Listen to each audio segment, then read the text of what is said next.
The E3 conferences are pretty much coming to a close. If you include Nintendo, Sony was the second to last company to show off what they had in store. So did Sony do enough to compete with Microsoft? Well, the main message, as we all know, is it's all about the games. Let's just agree that it's all about the games, isn't it? It's the games. Let's just all agree. Yeah. It's E3. Of course it's about the games. That was a bit angry, wasn't it? Never mind. Angry Mike. Sony started their press conference with a brief introduction from President and CEO of Sony Interactive Entertainment, Shawn Layden. Layden told the audience that this year's E3 represented Sony's most broad and diverse year for gaming, and he made no attempt to hype up the audience. It was straight to business and the lights dimmed. After a musical introduction with a sick sitar riff, there was a trailer for Uncharted: The Lost Legacy. It showed off some previously unseen gameplay moments and cutscenes detailing the game's plot, which sees the return of Chloe Fraser from Uncharted 2 and 3 and Nadine Ross from Uncharted 4. Following Uncharted, there was a quick tease for Horizon Zero Dawn's upcoming expansion, The Frozen Wilds. The Frozen Wilds was shown off in a cinematic trailer featuring lots of snowy vistas, some thunderjaws, and the return of Aloy, and the promise of death. And they made it snow in the auditorium. Next, Sony showed off some extended gameplay for Days Gone, which looks like it's shaping up very nicely. There was some bike riding, QTE combat, and lots of stealth, and you can use zombies as a weapon against the human enemies. It gave off a very Last of Us vibe, which we like. No conference is complete without a zombie open world survival game, I guess. Game, yeah,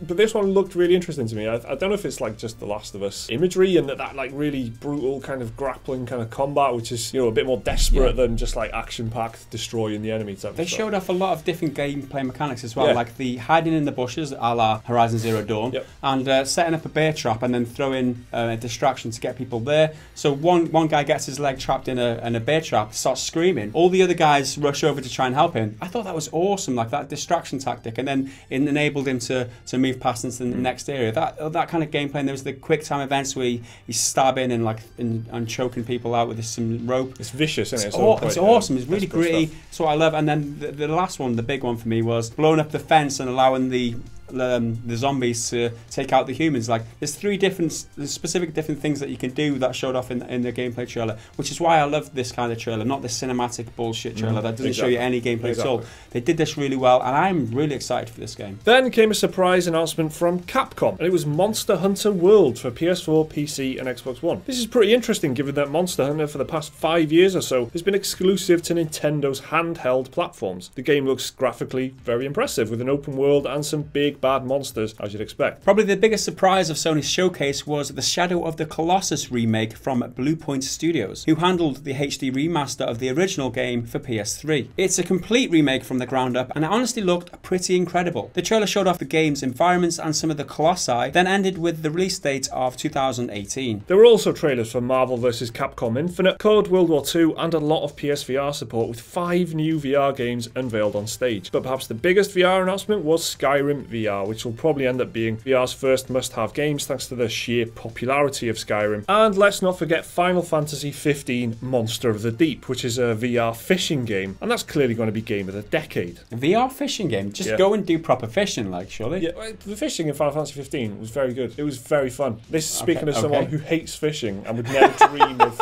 sitting on a side of a lake. That's because, you know, you can just like move on to a different part of the game if you get bored, because you probably will get bored. I did it because the game was telling me, it was like, go, you need to fish, you need to get this for a cat or something. That's the kind of shit you have to do in Final Fantasy. Right. So I went and did it, and I fished, and I was like, this is good. This is exciting. Yeah, there's a lot of fishing. For fishing exciting, but the fact that it's VR, Sony had a huge push for VR this year. There's like 5 on stage, the 5 different games, and they showed off a few more in the pre-conference media type thing. So like VR is a huge push. They've now sold over 1 million units for the PlayStation VR, so it's looking very rosy for VR. And I'm a fan of VR. I want to see what they can push in the future, and it's good to see that Sony are pushing it, and like Ubisoft for that matter as well, and Bethesda, all pushing VR support and games.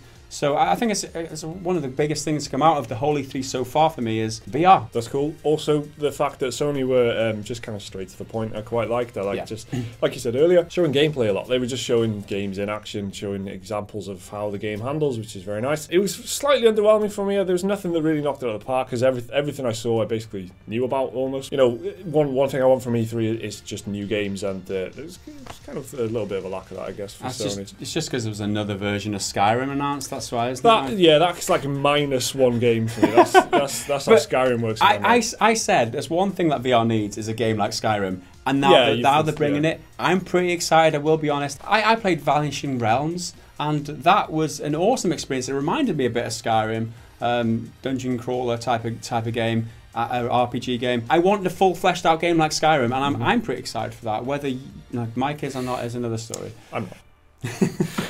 I'm going to make you play it. I'm going to bring it to work and make you play it. I don't hate it that much. Like, oh no!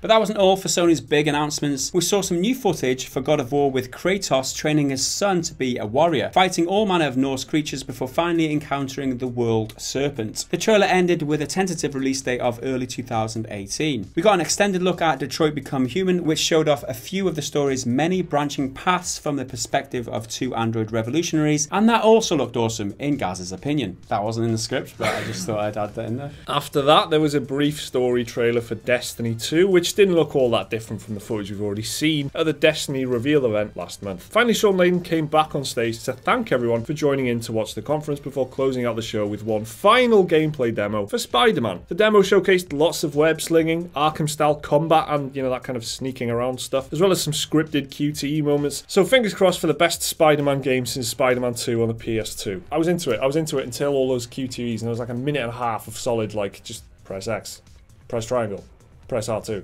Was it that structured though? It looked like it was more dynamic to me. I saw a little bit of the trailer, I didn't see it all, but it looked like that. It depended on where you were. Like the quick time events popped up. It wasn't. Maybe so. It wasn't all completely scripted. I'm holding out hope for it. It didn't look like it was a complete scripted kind of sequence. It looked like it was dynamic, as in depending on where you were, you get the option to press the quick time event. I don't know. Mechanically, it looked very, very similar to Arkham, and it wasn't just the combat. The combat was very Arkham, but just the way that he was kind of perched on the side of a some kind of crate or something, and then he'd like jump down into it, and he was like taking them out stealthily and stuff first before getting into a fight and things like that. The whole flow of gameplay was very reminiscent of Arkham, and the actual abilities that you had as well. They weren't a million miles off, but that's nothing wrong with that, because Arkham was amazing. And if you're a fan of Spider-Man, you're a fan of superhero games, this is going to be exactly your cup of tea. It looks like a very detailed world. I'll give it that as well. The way during one of the big cinematic, conclusion of it, you kind of run into an office, and then you're like Spider-Man's running through an office and then jumping over obstacles and stuff. That was littered with stuff. It was a very detailed environment, and I always appreciate that kind of stuff. So there's a lot of attention to detail there as well. So yeah, fingers crossed, it could be a good one. So for this year's conference, Sony took the more laid-back approach rather than going for the mic drops like they did in the past few years. But what they showed was pretty good. Sure, they didn't have any new consoles to announce or 42 different games, but they did have quite a bit of first-party titles when compared with Microsoft. For example, Detroit, God of War, Days Gone, Spider-Man, Uncharted, and Horizon The Frozen Wilds are all first-party PS4 exclusives. If Gaming 2017 tells us one thing, it's that people like having their first-party exclusives, and they sell well. So Sony doubling down on PS4 exclusives makes a lot of sense. Exclusive.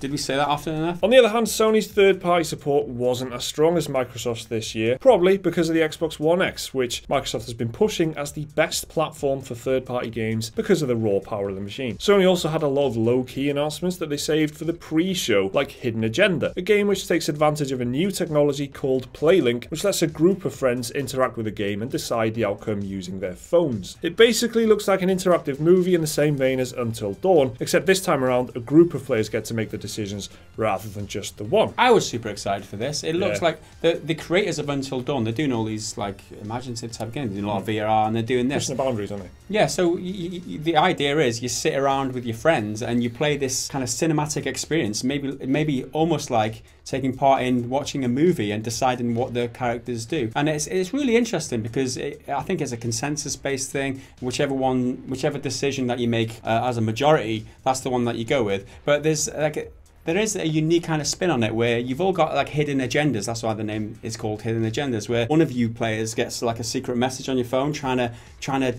take the story in a different direction or something. So you've got to try and work out which of the players around you has got this hidden agenda. So it makes that like interesting social aspect of gaming, which I don't know, it kind of might engage people who aren't gamers, for example. I can see my wife sitting down playing this, which is interesting, and it makes it a more social experience.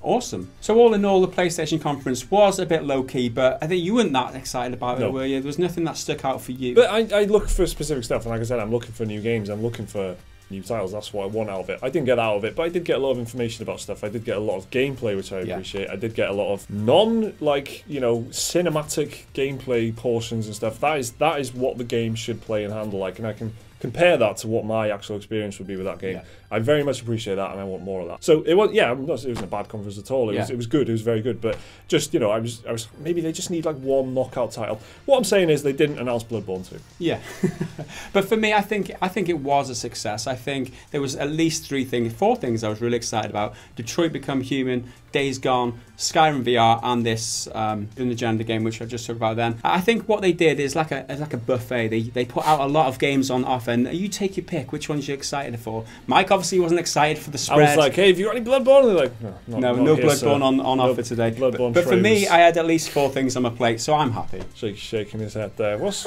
wrong with that? I was confused with the analogy. It's a good analogy. Oh, yeah, you can have it. You can have it. Dick. So this year, Sony decided to put on a low-key show, which was straight to the point, and they reeled off game after game. Sony's E3 2017 briefing, whilst not as exciting as some of the others, was still a good show, and it showed Sony... So I don't know. Why is Sony funny? I don't know. It's just Sony.